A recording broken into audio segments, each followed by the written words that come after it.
Assalamualaikum warahmatullahi wabarakatuh. Selamat sore dan selamat malam Bapak Ibu sekalian.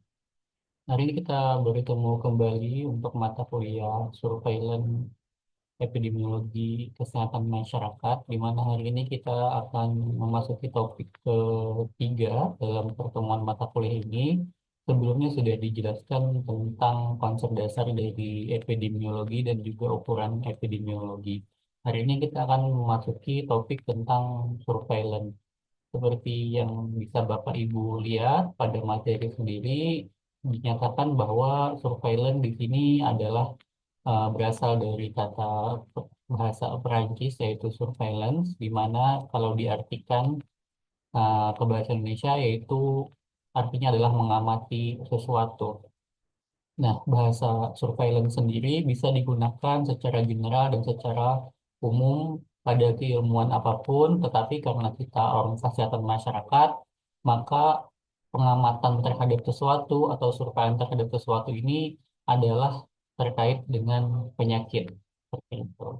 Jadi ada beberapa definisi dari para ahli dan juga lembaga-lembaga kesehatan yang ada di luar yang menyatakan bahwa yang namanya surveillance di sini menurut the Center of Disease Control atau CDC adalah pengumpulan analisis interpretasi dari data kesehatan secara sistematis dan terus-menerus yang diperlukan untuk perencanaan, implementasi, dan evaluasi upaya kesehatan masyarakat dipadukan dengan diseminasi data secara tepat waktu kepada pihak yang berkepentingan. Jadi, definisi dari surveillance dari orang-orang kita itu orang-orang kesehatan merujuk kepada pengamatan atau pengumpulan data dan juga analisis pada ranah kesehatan.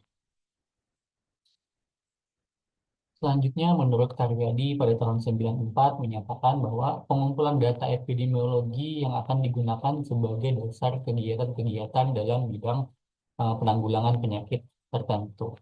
Yang pertama diperuntukkan yaitu perencanaan program pemberantasan penyakit. Yang kedua ada tujuannya adalah evaluasi program pemberantasan penyakit. Dan yang ketiga adalah penanggulangan kejadian luar biasa atau KLB atau wabah. Selanjutnya, menurut Nur Narsinur, pada tahun 97 menyatakan bahwa yang namanya surveillance itu adalah pengamatan secara teratur dan terus-menerus terhadap semua aspek penyakit tertentu, baik keadaan maupun penyebarannya dalam suatu masyarakat tertentu untuk kepentingan pencegahan dan penanggulangannya. Menurut WHO sendiri, yang namanya surveillance itu adalah pengumpulan, pengolahan, dan analisis data kesehatan secara sistematis dan terus-menerus serta diseminasi informasi tepat kepada pihak berkepentingan sehingga dapat diambil tindakan yang tepat.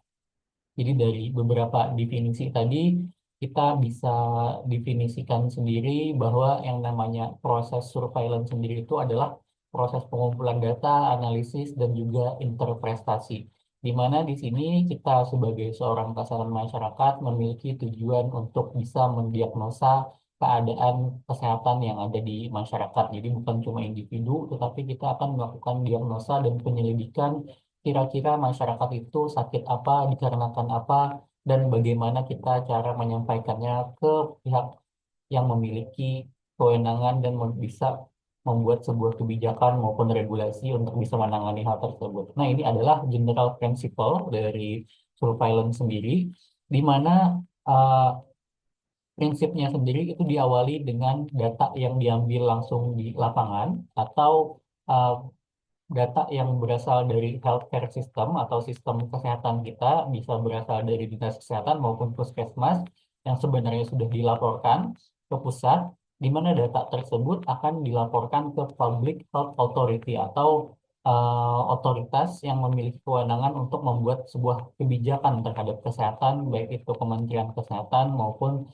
eh, pimpinan daerah. Jadi proses reporting data ini tadilah yang membutuhkan proses interpretasi data yang baik dari data mentah ke data yang sudah bisa dibaca secara sederhana.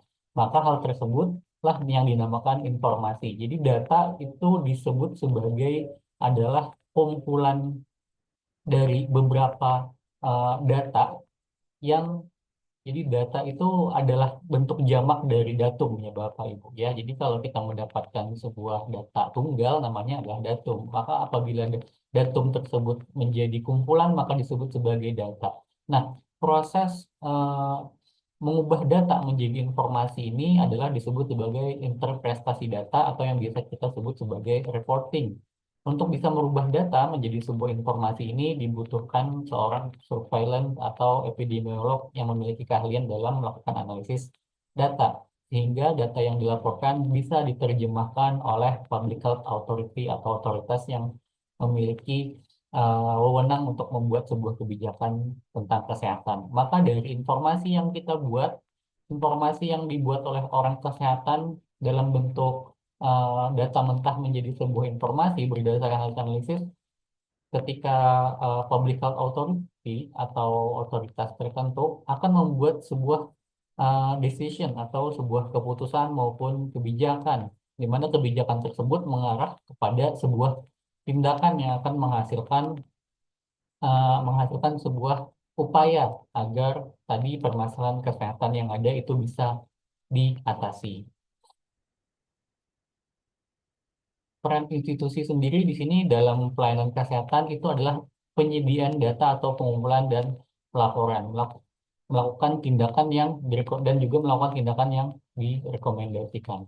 Jadi di dalam pelayanan kesehatan sendiri seperti puskesmas maupun rumah sakit maupun dinas kesehatan pasti memiliki data tentang kesehatan tersebut. Jadi data seperti penyakit terbanyak atau obat apa aja yang paling sering keluar di tahun ini atau di bulan ini, maka hal tersebut itu bisa dinyatakan sebagai data. Nah, proses interpretasi data inilah yang harus dilaporkan kepada otoritas kesehatan. Jadi, penyediaan data yang ada di dalam pelayanan kesehatan disebut sebagai surveillance pasif. Jadi, ada surveillance aktif, ada surveillance pasif. Kalau yang aktif itu berarti aktif dalam mengambil data ke lapangan. Tetapi yang surveillance pasif artinya data tersebut sudah ada dalam lembaga maupun institusi tersebut. Misalnya orang berobat ke rumah sakit atau ke puskesmas, maka data tersebut sudah ada di puskesmasnya sebagai catatan atau rekam medis yang ada di lembaga itu. Jadi itu adalah termasuk ke dalam surveillance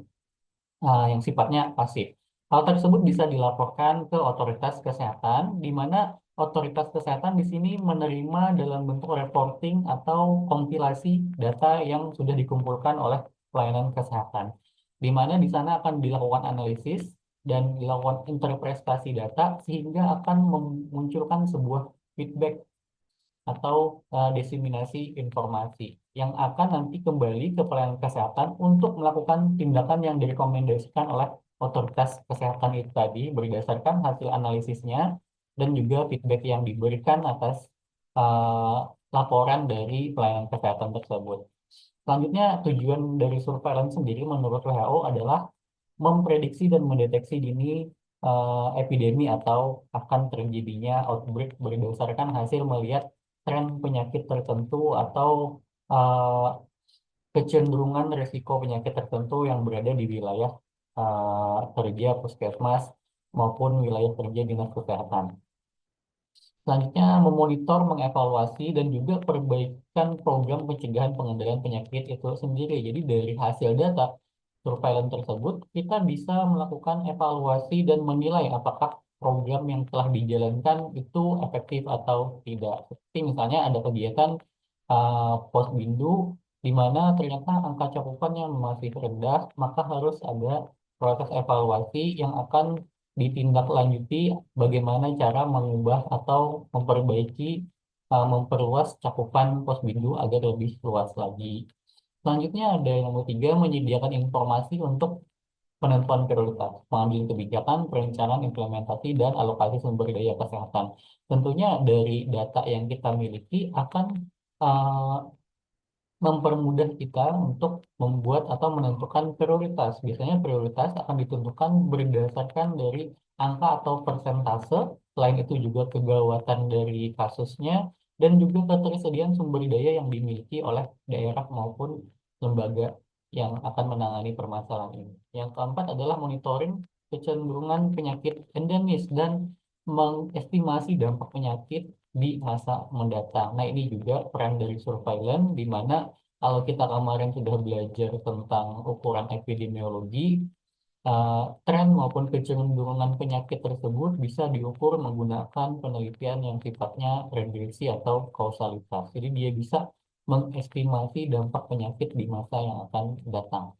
Yang kelima ada mengidentifikasi kelompok risiko tinggi dan yang keenam mengidentifikasi investigasi lebih lanjut. Manfaat umum survei epidemiologi menurut teratur pada tahun 2000 yaitu dia di sini memiliki manfaat sebagai dasar perencanaan dan juga implementasi, dan yang ketiga adalah evaluasi kegiatan kesehatan masyarakat. Sama seperti yang udah katakan. Ruang lingkup dari surveillance sendiri, di sini kita bisa lihat surveillance epidemiologi untuk penyakit menular, terus ada tidak menular, terus ada kesehatan lingkungan dan juga perilaku, surveillance epidemiologi masalah kesehatan, dan yang terakhir ada surveillance epidemiologi kesehatan matra atau kesehatan haji, pelabuhan, bencana, laut, dan udara, serta KLB penyakit dan juga keracunan. Nah, ini adalah ruang lingkup dari surveillance epidemiologi. Jadi sudah mencangkup seluruh aspek dari risiko kesehatan yang ada, mulai dari yang bersifat menular dan juga pola hidup, lingkungan dan juga perilaku, serta pelabuhan bencana yang terkait dengan risiko yang akan memunculkan kesakitan pada masyarakat. Selanjutnya ada strategi surveillance epidemiologi. Yang pertama ada advokasi, di mana data yang terkumpul dari hasil proses surveillance ini akan menjadi evidence base atau bukti yang sah terhadap proses advokasi kepada otoritas kesehatan tadi. Yang kedua ada pengembangan sistem surveillance. Yang ketiga ada peningkatan mutu data dan informasi epidemiologi. Dan yang keempat ada peningkatan profesionalisme SDM. Yang kelima ada pengembangan tim epidemiologi. Yang keenam ada jejaring surveillance epidemiologi. Yang ketujuh peningkatan surveillance epidemiologi. Dan yang terakhir adalah teknologi informasi. Di mana di era sekarang itu informasi diharapkan tersebar dengan cepat, terlapor dengan cepat, dan juga terinterpretasi dengan baik.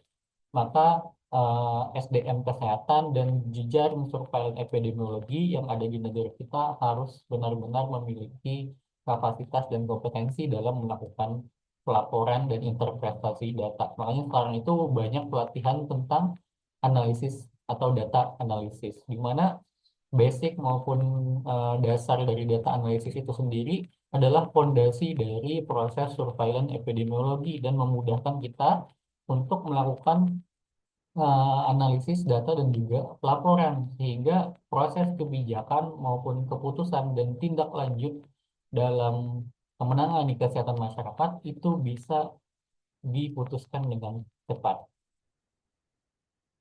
Selanjutnya adalah langkah kegiatan dari surveillance, di mana di sini kita bisa lihat diawali dengan proses pengumpulan data. Kalau mahasiswa reguler pada proses PBL itu sama seperti yang dilakukan dengan skema ini, mereka akan diberikan tanggung jawab untuk melakukan pengumpulan data primer terlebih dahulu, supaya mereka merasakan bagaimana proses pengumpulan data secara langsung ke masyarakat. Setelah itu, mereka juga diminta untuk melakukan pengolahan data dan penyajian data. Nah, di sini adalah hal yang paling krusial dalam proses PBL tersebut, di mana mereka diminta untuk mengolah data mentah menjadi sebuah informasi. Nah, ini mahasiswa-mahasiswa yang ada di reguler itu kami minta untuk melakukan pengolahan dan penyajian data yang nantinya akan dipresentasikan kepada kepala puskesmas maupun kepala dinas terkait. Nah, selanjutnya kalau datanya udah diolah dan mereka sudah berhasil menginterpretasikan data mentah yang mereka dapatkan pada saat mereka di lapangan mengumpulkan menggunakan kuesioner, maka ada proses analisis dan interpretasi data tadi, di mana interpretasi data inilah yang akan memunculkan sebuah rekomendasi tindak lanjut, di mana tindak lanjutnya ini akan diputuskan oleh pemimpin atau leader dari rumah sakit ataupun puskesmas maupun dinas kesehatan. Biasanya dinas kesehatan kalau yang kesehatan masyarakat, di mana eh, Puskesmas memiliki tanggung jawab untuk tadi pengumpulan data dan juga pengolahan serta penyajian datanya, di mana Dinas Kesehatan akan membuat sebuah rekomendasi tindak lanjut berdasarkan hasil temuan yang ada di lapangan. Maka akan diimplementasikan baik dalam bentuk tindakan pencegahan maupun penanggulangan. Selanjutnya ada komponen kegiatan surveillance tadi ada pengumpulan data, kompilasi, dan juga umpan balik serta diseminasi informasi. Pengumpulan data sendiri itu memiliki prinsip yaitu data harus jelas, tepat, dan ada hubungannya dengan penyakit yang bersangkutan. Nah, di mana di sini erat kaitannya dengan proses penelitian yang ada di kesehatan masyarakat sendiri atau skripsi yang akan dikerjakan oleh mahasiswa nanti. Di mana pertanyaan tentang ada hubungannya dengan penyakit atau ada hubungannya dengan variabel yang ingin kita teliti itu akan kita laksanakan pada saat penelitian maupun skripsi nanti. Jadi untuk bisa mengkonfirmasi sebuah hipotesis, apakah ada hubungan penyakit A dengan variabel ini? Itu adalah proses penelitian yang menjadi dasar kita seorang kesehatan masyarakat nanti membuat skripsi. Jadi dasar dari penelitian kesehatan masyarakat itu adalah surveillance epidemiologi. Jadi beberapa hipotesis yang ada di kesehatan masyarakat, penelitian kesehatan masyarakat itu pasti berkaitan dengan epidemiologi, mengaitkan sebuah kejadian penyakit dengan beberapa variabel tertentu seperti karakteristik maupun demografi. Selanjutnya, sebaiknya data rutin yang dicatat dalam sistem pencatatan laporan. Data itu harus bersifat primer dan sekunder. Nah, data itu bukan hanya dalam bentuk primer saja, dalam bentuk sekunder saja atau data yang didapatkan dari lembaga tertentu juga harus berasal dari data primer atau yang diambil langsung ke masyarakat. Bagi Bapak dan Ibu yang bekerja di puskesmas itu sudah jelas bahwa data yang Bapak dan Ibu dapatkan itu berasal dari primer. Data sekunder seperti data sekunder ini bisa saja berasal dari dinas kesehatan maupun lembaga-lembaga kesehatan tertentu seperti Puskesdas maupun berdasarkan hasil survei lainnya atau BPS biasanya yang dipakai oleh mahasiswa. Di mana tujuannya di sini adalah menentukan kelompok risiko tinggi penyakit, menentukan jenis agen dan karakteristiknya, menentukan reservoir dari penyakit infeksi, dan memastikan keadaan berlangsungnya transmisi, terus mencatat kejadian penyakit secara keseluruhan. Nah, nanti hasil dari pengumpulan data tersebut akan bisa menjawab eh, seluruh tujuan yang ada di sini. Dilakukan secara aktif, yang artinya data yang diambil dari proses surveillance tersebut adalah data primer. Apabila surveillance pasif, berarti data sekunder. Jadi ada dua eh, kemungkinan surveillance dilakukan, yaitu dalam bentuk aktif, artinya data primer atau data langsung ke masyarakat yang didapatkan, dan data pasif itu adalah data sekunder, seperti yang saya jelaskan tadi. Data dikumpulkan oleh petugas, kalau yang aktif tadi berupa data kasus baru, data yang ditentukan, dan juga data tambahan, dilakukan apabila ternyata ada penyakit baru yang muncul dalam populasi, dan juga penyakit baru ditemukan insidensinya meningkat atau kejadiannya meningkat. Kalau yang secara pasif ini menggunakan data sekunder, tergantung kecepatan dan ketepatan, kebenaran dan kelengkapan laporan yang dikirimkan. Data yang dikumpulkan disesuaikan dengan tujuan dari surveillance. Sumber data surveillance sendiri itu kita bisa ambil dari beberapa data sekunder yang sudah tersedia seperti catatan kematian, laporan penyakit, terus laporan KLB, pemeriksaan laboratorium, penyelidikan peristiwa penyakit, penyelidikan wabah, surveillance penyakit, penyelidikan tentang distribusi faktor dan reservoir, pengobatan, juga penggunaan obat-obatan, serta cairan dan vaksin, terus keterangan tentang penduduk serta lingkungannya, rumah sakit, praktik umum, absen kerja, sekolah, dan SKFT. Nah, di mana ini adalah sumber data maupun nanti kalau kita dalam menentukan variabel X dalam penelitian kita, kita bisa mengambil variabel X maupun variabel Y-nya berasal dari data-data ini. Bagi Bapak dan Ibu yang berasal dari institusi atau lembaga tertentu, itu dapat dengan mudah mau ngambil data penelitiannya dari sumber-sumber data ini. Jadi tidak perlu ke lapangan lagi, hanya cukup melakukan uji hipotesis kepada data-data yang ada, itu sudah menjadi sebuah skripsi atau sebuah hasil penelitian. Jadi tidak perlu susah-susah ke lapangan lagi, tidak perlu susah untuk mendapatkan data yang terbaru lagi. Kita bisa memanfaatkan data yang sudah ada, cuma kita uji hipotesisnya saja seperti itu. Oke, jadi Bapak dan Ibu yang bekerja di puskesmas maupun dinas kesehatan itu sudah dengan mudah dapat melakukan penelitiannya sendiri. Jadi tidak perlu harus susah atau bagaimana. Berbeda dengan yang reguler, reguler itu terpaksa harus mengurus surat izin penelitian, terus terpaksa harus mengambil data atau meminta data sekunder, dan terpaksa harus mengambil data primer ke masyarakat langsung. Jadi pesan saya di sini eh, manfaatkan secara baik kelebihan Bapak dan Ibu karena sudah berada di institusi kesehatan. Nah, selanjutnya ada pengolahan dan analisis interpretasi. Pertama dilakukan kompilasi data, menghindari duplikasi, dan seterusnya. Terus secara manual membuat master tabel, dan seterusnya. Nah, hal ini dipelajari dalam mata kuliah manajemen dan analisis data ya, Bapak Ibu ya. Bapak dan Ibu bisa baca sendiri di sini. Karakteristik data itu biasanya sumber pelaporan, tingkat pelapor, kelengkapan jumlah laporan, ketepatan waktu, dan juga kualitas. Validasi data surveillance ini bisa seberapa jauh menggambarkan keadaan sebenarnya, dan juga distribusi frekuensi dan juga tabulasi. Semakin banyak sampel, semakin banyak responden, dia akan semakin valid data tersebut. Nah, di sini ada analisis. Kalau tadi kita berbicara tentang pengumpulan dan pengambilan data, maka tahap selanjutnya dalam proses surveillance sendiri, yaitu di mana tujuannya adalah mencari hubungan antara penyebab penyakit tadi, ada yang namanya analisis univariat atau analisis deskriptif tentang orang, tempat, waktu, dan proporsi. Di mana di dalam analisis ini kita hanya akan memberikan sebuah gambaran berapa persentase terjadinya penyakit. Misalnya di dalam sebuah wilayah kerja, kita pengen tahu aja nih berapa orang yang menderita hipertensi, berapa orang yang menderita diabetes mellitus, dan diinterpretasikan dalam bentuk persentase misalnya. Nah, itu adalah analisis secara univariat. Lebih banyak yang jenis kelamin laki-laki atau perempuan yang menderita hipertensi. Lebih banyak umur yang lansia atau lebih banyak yang umur produktif yang menderita hipertensi. Nah, itu adalah bentuk analisis deskriptif atau univariat. Selanjutnya ada data bivariat atau analisis bivariat.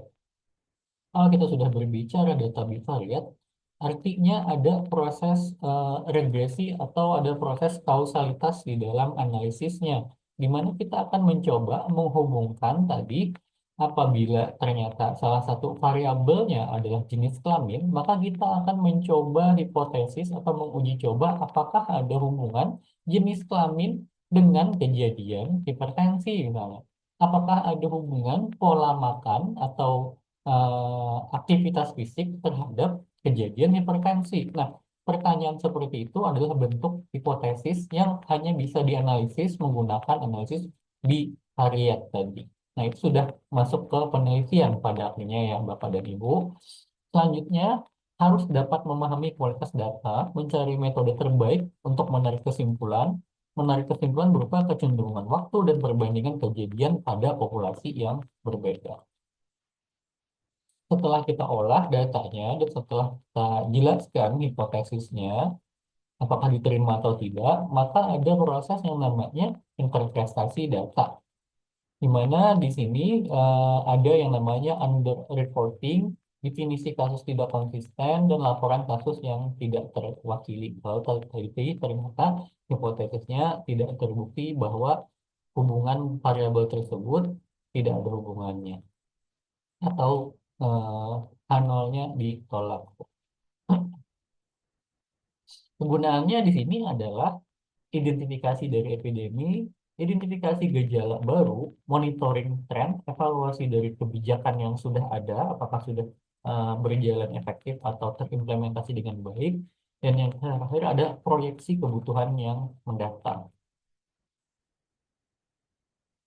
Hasil analisis dan interpretasi data dari surveillance akan menghasilkan sebuah informasi epidemiologi, di mana informasi ini akan eh, memiliki hasil identifikasi dan monitoring kecenderungan masalah kesehatan. Menentu, di mana tujuannya nanti berdasarkan informasi tersebut kita bisa menentukan strategi dari pencegahan masalahnya, ya. Terus implementasi program pencegahan, penanggulangan penyakit, dan mengembangkan perencanaan dan kebijakan yang lebih efektif dan efisien, serta evaluasi efektivitas pelayanan kesehatan yang sudah ada. Baik, Bapak dan Ibu, materi untuk surveillance sendiri cukup sampai di sini. Kita akan lanjutkan pada pertemuan yang keempat, masih membahas tentang surveillance kesehatan ya Bapak dan Ibu. Untuk selanjutnya bisa menjawab, nanti akan saya sediakan quiz di mana ada 10 pertanyaan tentang surveillance epidemiologi. Bapak dan Ibu bisa jawab. Kalau ada pertanyaan terkait dengan materinya, silahkan tanyakan di grup. Saya akan jawab di pertemuan yang akan datang. Saya ingatkan lagi untuk jangan lupa mengisi absensi perkuliahannya pada hari ini untuk pertemuan ketiga. Baik, saya akhiri perkuliahan saya hari ini. Salah hilaf mohon maaf. Wabillahi taufiq wal hidayah. Wassalamualaikum warahmatullahi wabarakatuh.